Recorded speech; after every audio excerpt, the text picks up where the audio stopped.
Hello everyone, Danny here today to talk to you about a book that is the third book in a series that I got started into and I kind of went away from. A reviewer request for me to get back to the series brought me back to it. I did not get away from the series because I did not enjoy the series, not at all. In fact, I already own all 8 of the books that are available on Audible. I like to try and put some variety into my reviews. If I was listening just for pleasure, what I would actually do would be to take a series like this and just listen to it straight through. But then what you would have is you'd have 8 weeks of me reviewing one particular series. My thought process is that people will like it better if I break it up a little bit and throw some variety in there. If I'm wrong, put it in the comments, let me know, and I'll be happy to just listen to the entire series and continue through with it instead of doing like I'm doing. What happens is sometimes because I'm trying to break it up, I get away from a series and it takes me a bit to get back to it. Viewer requested for me to get back, and I'm back. This is the very first LitRPG series, serious LitRPG series that I got into. By the term serious LitRPG, I had been listening to another LitRPG series before, wasn't aware that that's what it was because the way that series was set up, it wasn't like you were actually in the game. And there's other reviews about that series, so I won't go into that. But this is the third book, Land Alliances by Aleron Kong. I hope I pronounced your name correctly there. And the one worry that I had with this series as the book progressed was alleviated in this book. That this book made it very clear that that was not something that I really had to worry about. And before I get into that, though, I have a favor to ask. If you love books, particularly audiobooks, please subscribe to my channel. Join me on my audiobook journey. Now, the concern that I had, this is LitRPG. And as I said in my review of the first book, you don't have to be a role-playing gamer. And I love games, but I've never played role-playing games. You don't have to be a role-playing gamer to enjoy a series like this, any more than you got to be a doctor to enjoy a good, medical fiction, or a police detective to enjoy a good, police fiction, anything like that.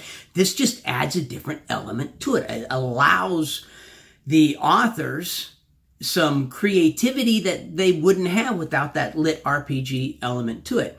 The one thing I was concerned about in the first book especially, you get a lot of the characters leveling up, a lot of his leveling up, and you'll have long periods of sitting there listening to this level, this level, this level, this level. And what I was worried about was as he went along, that leveling up would take over and it would reach a point to where that really overshadowed the story itself.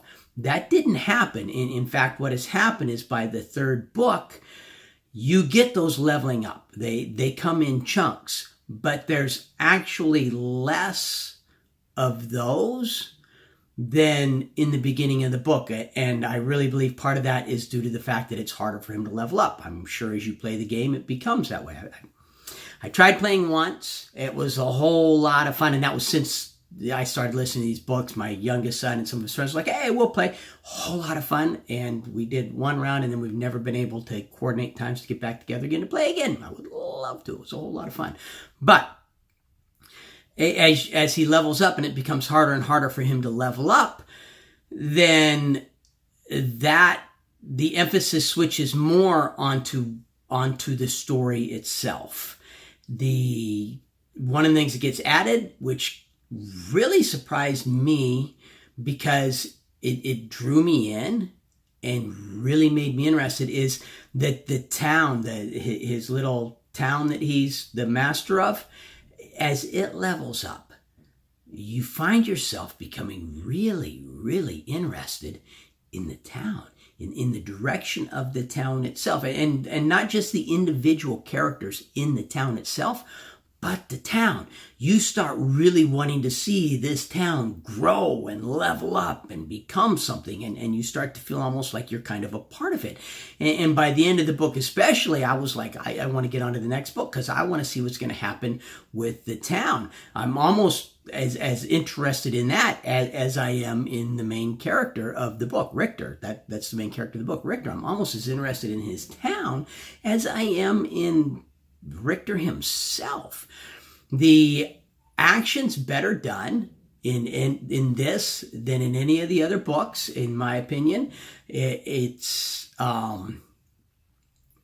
easier to get lost in the action of this book, to get lost in the battles, in the when he goes into dungeons and things like that.